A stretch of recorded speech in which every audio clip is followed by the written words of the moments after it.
আসসালামু আলাইকুম। পারিবারিক আদালত।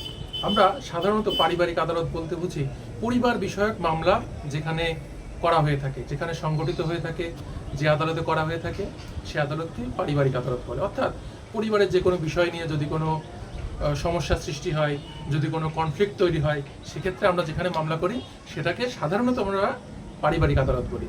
এখন বাংলাদেশে 1985 সালের পারিবারিক আইন অধ্যাদেশে মাত্র 5টি বিষয়ের মামলা পারিবারিক আদালতে হবে। প্রথমত, বিবাহ বিচ্ছেদের যে মামলাগুলো, বিবাহ বিচ্ছেদের মামলা, এই মামলাগুলো পারিবারিক আদালত হবে। দাম্পত্য সম্পর্ক পুনরুদ্ধার, এই বিষয়ের মামলাগুলো পারিবারিক আদালত হবে। এরপর আসে দেনমোহর, দেনমোহর বিষয়ে যদি কোনো মামলা সংগঠিত হয় সেটাও পারিবারিক আদালতে হবে।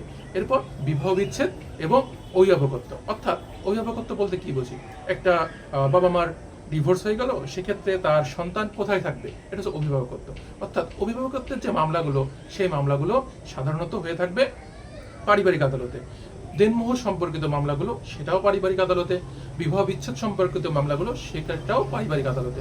আবার আরেকটা বিষয় আছে, উত্তরাধিকার বিষয়টা।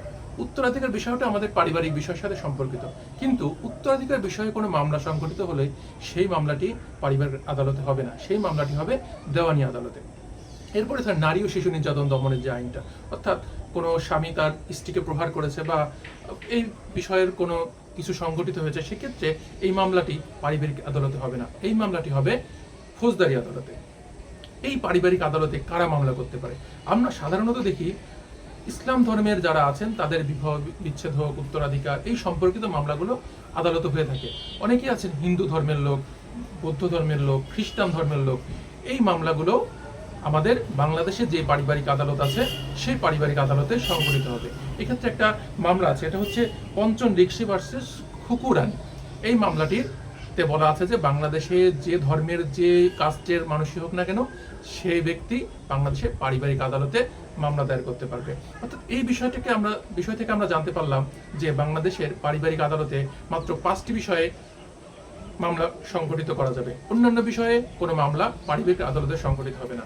পারিবারিক আদালতে কে বিচার করবেন? পারিবারিক আদালতে একজন সিভিল জজ, অর্থাৎ দেওয়ানি আদালতের একজন সিভিল জজ, সে পারিবারিক আদালতে বিচার কাজ সম্পন্ন করবেন। ধন্যবাদ। দ্য ল ইনস্টিটিউটের সাথে থাকবেন। আসসালামু আলাইকুম।